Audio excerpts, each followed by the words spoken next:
다 이렇게 피하고 싶고 또 외면하고 싶을까요? 그것은 우리가 고난을 해로운 것이다 이렇게 여기기 때문에 그렇습니다. 고난을 인생을 망칠 수 있는 그런 나쁜 것으로 생각하고 있는 거죠. 그래서 우리는 고난을 어떻게든 피하려고 하고, 고난이라고 하는 것이 제발 내 인생에는 나타나지 않았으면 이런 소원을 가지고 살아가게 되어 있습니다. 이렇게 고난을 결코 만나고 싶지 않은 불청객 같이 여기는 것이 우리 보통의 사람들, 대부분의 사람들의 생각일 것이라고 여겨집니다. 하지만 정말 고난이라고 하는 것이 그렇게 나쁘고 해롭기만 할까요? 한 어부가 두 아들을 데리고 바다에서 고기를 잡으러 바다로 나갔습니다. 그런데 갑자기 비가 억수로 쏟아지면서 거센 바람과 파도가 거칠게 몰아쳤습니다. 그리고 어느덧 캄캄한 밤이 되었어요. 집으로 돌아가야 되는데 앞이 보이지 않고 비가 억수로 쏟아지면서 파도가 너무 세게 치니까 가고 싶은 방향으로 갈 수가 없고 또 앞이 보이지 않으니까 어디로 가야 될지도 모르겠는 거예요.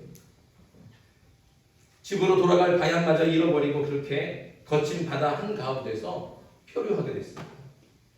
어디로 뱃머리를 돌려야 할지 전혀 판단할 수 없었고 큰 파도에 부딪힌 배는 금방이라도 부서져서 침몰할 것 같이 위태로웠습니다. 죽을 수밖에 없을 것 같은 그 절망적인 순간에 저쪽 멀리서 작은 불빛이 하나 보였어요. 작은 불빛이었는데 시간이 좀 지나니까 그 불빛이 어느덧 활활 타오르는 불기둥으로 환하게 비춰오는 거예요. 저기다. 아버지와 두 아들은 그 불빛이 비치는, 그 불빛이 활활 타오르면서 불기둥으로 솟아오르는 그 불빛을 바라보고 저기가 바로 육지다. 그러면서 온 힘을 다해서 그 불빛을 향해 그 한밤중에 배를 몰고 갔습니다. 다행히 그 파도를 헤치고 그래서 무사히 목숨을 건지고 살아서 집으로 돌아오게 됩니다. 집에 가까이 다가왔습니다. 집에 가까이 가니까 저 멀리서 아내가 울면서 막 뛰어나오는 거예요. 뛰어나오면서 하는 말이, 여보, 한밤에 우리 집이 불에 새카맣게 타버렸어요. 하나도 남기지 않고 다 타버렸어요. 어떻게 하면 좋아요? 집이 불탔다는 이야기를 들은 그 아버지와 두 아들은 오히려 두 손을 들고 감사의 기도를 드리는 거예요. 하나님, 감사합니다. 우리 집이 불타지 않았으면 우리는 지금도 저 바다 한가운데서 표류하고 죽었을지도 모를 텐데 하나님, 저 불 때문에 우리가 살 수 있었습니다. 감사합니다. 어떻습니까? 고난은 이렇게 때때로 우리에게 예상치 못한 복으로 다가오네요. 집이 불타는 것은 분명히 고난이죠. 위기죠. 그러나 그 고난이 오히려 생명을 살리는 기회가 됐다는 것이죠. 그래서 재앙이 바뀌어 오히려 복이 된다는 뜻으로 전화위복이라는 말이 있는 겁니다. 실제로 우리 몇 년 전에 우리 한국 경제가 큰 위기에 닥쳤다가 오히려 전화위복을 겪은 일이 있잖아요. 일본이 그 강제징용 노동자 배상 문제로 인해서 일본이 반도체 생산에 필요한 그 핵심 물품들을 우리나라에 수출해 주지를 않았어요. 그 수출을 규제한 거예요. 그러니까 우리가 수입을 할 수 없으니까 당장 반도체를 만들어야 되는데 만들기가 어려워진 거죠. 우리는 큰 위기였습니다. 우리나라 경제에 있어서 반도체 수출이 감당하고 있는 게 엄청난 몫을 감당하고 있잖아요. 그러니까 반도체를 만들지 못하고 그래서 수출하지 못하면 단지 반도체를 만들지 못하는 것뿐만 아니라 우리나라 경제에 빨간불이 들어오는 그런 큰 위기를 당할 수밖에 없었습니다. 그런데 다행히도 우리나라 정부가 발빠르게 아주 재빠르게 대처를 지혜롭게 잘해서 어떻게 했습니까? 그 전략을 다 수입해서 일본에 의지하던 것들을 우리나라가 직접 만들기 시작한 거예요. 그리고 일본에 전적으로 의지하던 것을 다변화해서 이제는 일본 없이도 반도체를 만들 수 있는 그런 기술을 갖게 된 겁니다. 만약 일본의 수출 규제라고 하는 그 고난이 없었다면 우리는 지금도 여전히 많은 것을 일본에 의지하고 있었을 겁니다. 하지만 일본의 수출 규제라고 하는 그 고난, 그것으로부터 시작된 그 고난과 위기가 오히려 우리나라가 반도체를 안정적으로 생산할 수 있는 기반을 만들어 주었고, 반도체 생산 기술을 한 단계 더 업그레이드 시키는, 발전시키는 놀라운 기회가 됐다는 것이죠. 그러니 고난이 꼭 나쁜 것만은 아니라는 것입니다. 아니, 조금 고난을 좀 더 말하자면 오히려 좋은 것일 수도 있다는 겁니다. 오늘 본문의 말씀도 고난을 나쁘다거나 해롭다고 말씀하지 않습니다. 14절 말씀 우리 한번 같이 읽겠습니다. 14절 시작. 그러나 의를 위하여 고난을 받으면 복이 있는 자니 그들이 두려워하는 것을 두려워하지 말며 근심하지 말고. 아멘. 14절 말씀은 고난을 받으면 복이 있다, 이렇게 분명히 말씀해 주죠. 세상 사람들은 고난을 당하면 복이 있다라고 생각하지 않아요. 걱정이 되고 염려가 되는 것이죠. 나한테 해롭다고 생각하니까. 그러나 오늘 말씀은 분명히 우리에게 알려주고 있습니다. 고난을 받으면 복 있는 사람이다. 단지 오늘 말씀에만 그렇게 나오지 않죠. 성경 전체를 바라보고 예수님께서 가르쳐 주신 말씀을 들어보면 고난은 끊임없이 우리에게 유익하다라고 말씀해 주고 있습니다. 마태복음 6장에 보면 5장부터 보면 예수님께서 가르쳐 주신 산상수훈의 말씀이 있습니다. 그 5장을 시작할 때 그 산상수훈의 맨 첫 번째가 8가지 복이 나오잖아요. 8복. 그 8가지 복 중에서 어떤 복들이 있습니까? 그 중에 이런 복들이 있습니다. 애통하는 자는 복이 있나니, 그리고 의에 줄이고 목마른 자는 복이 있나니, 또 의를 위하여 박해를 받는 자는 복이 있나니, 이렇게 말씀하십니다. 그래서 이 3가지 복을 말씀해 주시죠. 그런데 여기 복에 보면 애통하는 것, 줄이고 목마른 것, 박해를 받는 것, 이건 다 어떤 상황입니까? 고난의 상황이다. 고난받고 있다는 것이죠. 그러니까 8가지 복 중에서 무려 3가지가 고난당하는 상황 중에 있는 거예요. 그런데도 예수님께서는 그 고난을 뭐라고 말씀하셨다고요? 복이다 말씀하시는 겁니다. 고난은 결코 나쁘거나 해로운 것만이 아닙니다. 고난은 오히려 신앙을 견고하게 하고 믿음을 더욱 신실하게 해주는 축복입니다. 더욱이 선을 행하고 의를 지키다 강하는 고난은 그것만으로도 축복이라고 베드로전서는 오늘 우리에게 말씀해주고 있습니다. 이런 고난을 두려워하거나 그래서 도망치면 그건 복을 스스로 발로 차버리는 것이나 마찬가지입니다.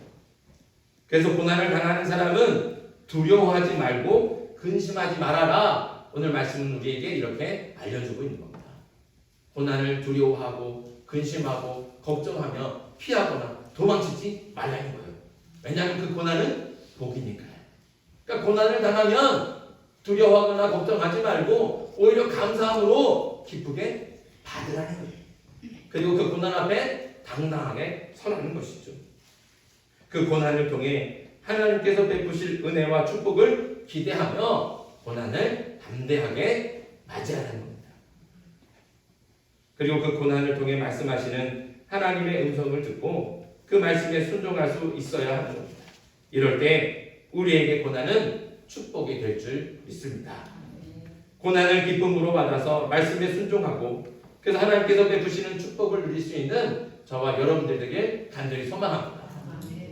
그러나 고난이 축복이라고 아무리 말을 해주고 얘기를 해줘도 사람들이 그 고난을 어떻게 해요? 축복으로 받아들이지 못해요. 왜 그럴까요? 아직 준비하지 않기 때문에. 준비가 되어 있지 않기 때문에 그렇죠. 그래서 대부분의 사람들은 고난을 당하면 어떻게 나한테 이런 일이 생길 수 있는가? 이렇게 생각하면서 놀라고 두려워합니다. 또 걱정하고 근심하며 마치 모든 것이 끝난 것처럼 슬퍼하고 절망하죠. 그러나 준비된 사람은 오늘 말씀이 가르쳐준 대로 고난이 복인 줄 알고 오히려 고난을 당할 때 감사를 고백하면서 그 고난을 통해 은혜와 축복을 주실 하나님의 그 은혜를 기대하게 되는 겁니다. 자, 그러면 어떻게 해야 고난을 축복으로 받을 수 있을까요? 어떤 사람이 고난을 축복으로 누릴 수 있을까요? 그 비결에 두 가지가 있습니다. 첫째는 그리스도를 주로 삼아야 됩니다. 한번 따라합시다. 그리스도를 주로 삼읍시다. 그렇죠. 그리스도를 주로 삼는 겁니다. 오늘 15절 말씀 맨 앞에 보면 너희 마음에 그리스도를 주로 삼아 거룩하게 하고 말씀하죠. 그리스도를 주로 삼는다는 말은 그리스도의 종이 된다는 말입니다. 내가 그리스도를 주인으로 삼으니까 나는 뭐가 되는 거예요? 우리는 종이 되는 거예요. 내가 스스로 그렇게 그리스도의 종이 되겠다 고백하고 결단하는 겁니다. 고난을 두려워하지 않으려면 세상의 종이 아니라 그리스도의 종으로 살아야 됩니다. 그리스도를 주인 삼지 않고 세상의 가치를 따라 돈과 명예와 권력과 재물 그리고 인기나 쾌락 같은 이런 세상의 가치를 주인 삼고 세상의 종으로 사는 사람들이 얼마나 많이 있습니까? 심지어는 그리스도인들 중에도 입으로는 나는 그리스도의 종입니다 이렇게 고백하지만 실제 삶은 그리스도의 종이 아니라 세상의 종으로 사는 사람들이 부지기수로 있습니다. 그럼 그리스도를 주인 삼고 그리스도의 종으로 사는 것과 세상을 주인 삼고 세상의 종으로 사는 것, 이것에는 어떤 차이가 있을까요? 세상을 주인 삼고 세상의 종이 되면 세상이 우리를 정말 종으로 생각하고 종 취급하는 거예요. 그래서 위에서 군림하려고 하고 억압하며 세상은 비인격적으로 우리를 지배하는 겁니다. 그래서 우리가 비인격적으로 지배를 당하는 거예요. 돈을 한번 생각해 보세요. 우리가 돈이 많으면 좋을 것 같죠. 그래서 내가 돈을 많이 가지면 내가 돈의 주인이 될 것 같죠. 그러나 내가 돈을 추구하고 따라다니고 쫓아다니면 결국 누가 주인이 돼요? 돈이 주인이 돼요. 내가 돈에 이끌려서 살고 돈의 지배를 당하고 그 돈이 지배를 하면 인격이 사라지는 거예요. 비인격적인 대우를 당하고 지배를 받으며 돈의 종으로 세상의 종으로 산다는 겁니다. 그렇게 세상을 주인 삼은 사람이 고난을 당하면 주인이라고 믿었던 세상에 배신을 당하고 버림받게 되어 있습니다. 그러니 고난이 복이 될 수 없겠죠. 하지만 그리스도를 주인 삼고 그리스도의 종이 되면 그 주인 대신 그리스도는 도리어 종된 우리를 위해서 섬기고 또 희생하는 겁니다. 주인 대신 주님께서 그리스도께서 오히려 종된 우리를 위해서 섬기고 또 그 무한한 사랑과 은혜를 베풀어 주시는 겁니다.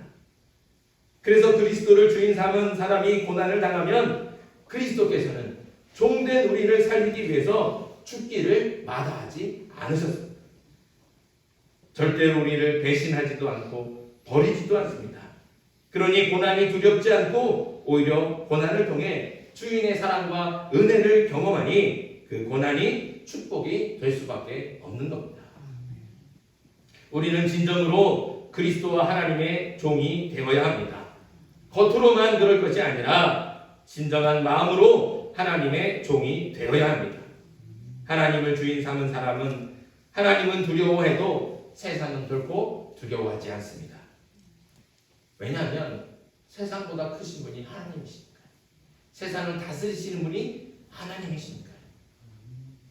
그 무엇보다도 비교할 수 없고 또 가늠할 수 없는 위대하시고 전능하신 분이 바로 우리 하나님이시니까요. 그 하나님이 나의 주인 되시니 세상에 두려울 것이 무엇이 있겠습니까? 그러니 세상 앞에 당당하며 세상의 위협과 핍박에도 담대할 수 있습니다. 어떠한 고난과 지변이 와도 걱정과 근심이 되지 않습니다. 하나님께서 우리의 주인 되십니다. 그 하나님께서 주인 되신 하나님께서, 그리스도께서 그 고난 가운데 있는 우리를 살리기 위해 기꺼이 목숨도 아끼지 않으신다니까요. 우리를 버리지 않으시고 우리와 늘 항상 함께 하시며 반드시 우리를 지켜주실 줄 믿습니다. 그러니 그 주인을 삼으면, 그 그리스도를 주인 삼고 그 하나님을 주인 삼으면 두려울 것이 없고 고난이 와도 걱정이 되지 않는다. 지금 여러분의 마음에 누가 주인이 되어 있습니까? 혹시라도 그리스도가 아닌 것이 자리 잡고 있다고 한다면 지금 당장 과감히 버릴 수 있기를 간절히 바랍니다. 그리고 오직 세상을 이기신 그리스도만을 주인 삼고 하나님과 그리스도 외에는 그 어떤 것도 두려워하지 않는 담대한 하나님의 종이 될 수 있기를 간절히 바랍니다. 그렇게 그리스도를 주인 삼고 내가 그리스도의 종이 될 때 고난도 축복이 될 줄 믿습니다. 고난이 축복이 되는 두 번째, 그것은 바로 선한 양심을 가져야 됩니다. 한번 따라합시다. 선한 양심을 가집시다.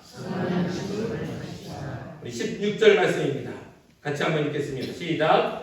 선한 양심을 가지라. 이는 그리스도 안에 있는 너희의 선행을 욕하는 자들로 그 비방하는 일에 부끄러움을 당하게 하려 함이라. 아멘. 오늘 말씀은 우리에게 선한 양심을 가지라 말씀하고 있습니다. 그런데 양심이라고 하는 것, 그 양심은 사실 나만이 아는 마음입니다. 그 양심은 다른 사람들이 몰라요. 양심은 나 말고 다른 사람은 아무도 모르는 내 마음 깊은 곳에 있는 것이죠. 하지만 그 양심이 정말 능력을 발휘하기 위해서는 내 안에만 숨어 있지 않고 그것이 어떻게 해요? 밖으로 드러나고 나타나줘야 되는 겁니다. 16절 말씀에 그리스도인들을 욕하고 비방하는 사람들을 부끄럽게 하는 능력이 바로 선한 양심에 있다, 이렇게 말씀하고 있죠. 이것은 그 양심을 품고만 있으라고 하는 말이 아닙니다. 그리스도의 선한 양심을 품었으면 그 양심이 명령하는 대로, 그러니까 그리스도께서 말씀하시는 대로 그 말씀을 따라 생활 속에서 선한 행동으로 실천을 해야 된다는 거예요. 그런데 사실 오히려 선한 양심 때문에 고난을 당할 때가 많지 않습니까? 선한 양심을 품고 그 양심을 지켜서 선과 의를 행했지만 도리어 돌아오는 것은 고난과 시련일 때가 많이 있습니다. 왜냐하면 이 악한 세상은 선을 미워하고 의를 시기하기 때문에 그렇습니다. 그래서 선한 양심을 품고 그렇게 살면서 오히려 세상에서 선한 양심을 품고 살면 오히려 세상 가운데서 왕따를 당하고 온갖 모욕과 조롱을 당하며 핍박을 받기 일쑤입니다. 하지만 그럼에도 불구하고 끝까지 선한 양심을 지켜서 선과 의를 행하면 고난은 받겠지만 결국에는 그 고난을 넘어서 하나님의 은혜와 축복 속에서 영광을 얻게 될 줄 믿습니다. 그래서 선한 양심을 품는 사람은 고난도 축복이 된다는 거예요. 요셉을 한번 생각해 보시죠. 요셉은 형들에게 팔려서 형들이 팔아버렸잖아요. 그래서 그렇게 팔려가서 애굽 땅에 보디발이라고 하는 사람의 그 집에 노예로 팔려갔습니다. 그런데 그렇게 노예로 있을 때 그 보디발의 아내가 요셉을 유혹했단 말이에요.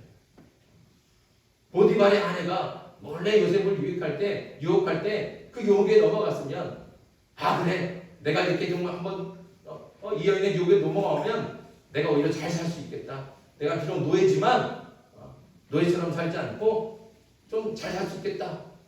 기회다. 이렇게 자꾸 유혹을 넘어갔으면 그는 하나님의 뜻대로 쓰임받지 못했을 거예요. 그러나 요셉은 선한 양심을 가진 사람이었습니다. 그 선한 양심을 가지고 그 요셉은 유혹을 뿌리쳐서 선과 의를 행했다는 겁니다. 그렇게 선과 의를 행했지만 요셉이 당한 것은 무엇입니까? 억울한 누명을 쓰고 감옥에 갇혀서 언제 죽을지 모르는 고난을 당한 거예요. 선한 양심을 지켜서 의를 행하고 선을 행했는데 그 요셉이 당한 결과는 뭐예요? 감옥에 갇힌 거예요. 억울한 누명을 쓰고 감옥에 갇혀서 언제 죽을지 모르는 심각한 위기와 고난을 당했다는 것이죠. 그러나 그 고난 덕분에 요셉은 애굽 왕 바로의 꿈을 풀어줄 수 있게 되었고 애굽을 다스리는 총리가 되어서 애굽뿐만 아니라 이스라엘 민족을 살리는 놀라운 역사를 이루게 된 겁니다. 그러니 요셉처럼 선한 양심을 품고 끝까지 그 양심을 지켜서 행하면 고난도 축복이 될 줄 믿습니다. 선한 양심은 세상이 다 된다고 해도 아니라고 말할 수 있는 용기이고 세상이 아니라고 말해도 예라고 말할 수 있는 담대함을 줍니다. 이 선한 양심이 저와 여러분들의 마음속에 확실히 있는 줄 믿습니다. 우리가 주를 믿으면 그리스도를 주인 삼으면 그 그리스도의 선한 양심이 우리 가운데 있다는 것이죠. 저와 여러분들 안에 그 선한 양심이 이미 자리하고 있는 줄 믿습니다. 그렇다면 그 선한 양심을 그냥 마음속으로만 품고 있지 마시고 세상을 향해 드러내고 사람들 앞에 보여줘야 됩니다. 드러내야 되는 것이죠. 그냥 마음속에 깊이 품고 있으면 안 됩니다. 불의한 세상 가운데, 부정한 세상 가운데 그 선한 양심이 드러날 수 있도록 말과 행동으로 실천해야 되는 것이죠. 의를 행하고 선을 행할 때 그 선한 양심은 축복의 통로가 될 줄 믿습니다. 그때 비록 선한 양심 때문에 고난을 당해도 그 고난으로 인해서 더 큰 영광과 은혜의 길로 인도해주는 그 고난이 축복의 통로가 된다는 것이죠. 그러니 저와 여러분들이 그리스도의 선한 양심을 품고 그 양심을, 그 선한 양심을 세상 가운데서 드러내고 보여줄 수 있는, 그래서 그 의를 실천하고 또 선을 행할 수 있는 하나님의 백성들 되길 주님의 이름으로 축복합니다. 하나님을 대적하려는 세상에서 하나님의 뜻대로 살려고 할 때 고난은 피할 수가 없습니다. 피할 수 없는 고난을 두려워하지 않고 오히려 축복으로 알고 기쁘게 받을 수 있는 저와 여러분들 되길 간절히 소망합니다. 이것이 우리가 세상과 구별되는 거예요. 세상 사람들은 고난을 만나고 시련을 당하면 걱정하고 두려워하고 불안해하죠. 그러나 하나님을 믿는 저와 여러분들은 오늘 우리에게 주신 말씀대로 고난을 당할지라도 그 고난이 오히려 우리에게 축복인 줄 믿고 감사로 고백하면서 담대하게 고난에 맞설 수 있기를 간절히 소망합니다. 그러기 위해서는 첫째로 오직 그리스도만을 주인 삼아야 됩니다. 혹시 그리스도와 하나님 말고 다른 주인이 있다고 한다면 이제 그 주인의 자리를 비우십시오. 다른 것들은 다 버리고 오직 그리스도만을 주인 삼는 저와 여러분들 되길 간절히 바랍니다. 둘째로 선한 양심을 가져야 됩니다. 단지 선한 양심을 마음에 품고 있는 것이 아니라 그 양심을 지키기 위해서 손과 발로 행하고 실천하는, 그래서 우리의 몸으로 의를 행하고 선을 이룰 수 있는 저와 여러분들 되길 바랍니다. 오직 그리스도만을 주인 삼고 선한 양심을 품어서 그 양심을 따라 행할 때 고난은 더 이상 걱정과 근심거리가 아니라 축복의 씨앗이 되어서 감사와 기쁨의 열매를 맺게 할 줄 믿습니다. 그러니 그리스도를 주인 삼고 선한 양심을 마음에 품고 행함으로 고난이 왔을 때도 놀라지 않고 두려워하지 않으며 오히려 축복이 왔구나 이렇게 고백하면서 당당하게 고난을 맞이할 수 있는 저와 여러분들에게 주님의 이름으로 축복합니다. 기도드리겠습니다.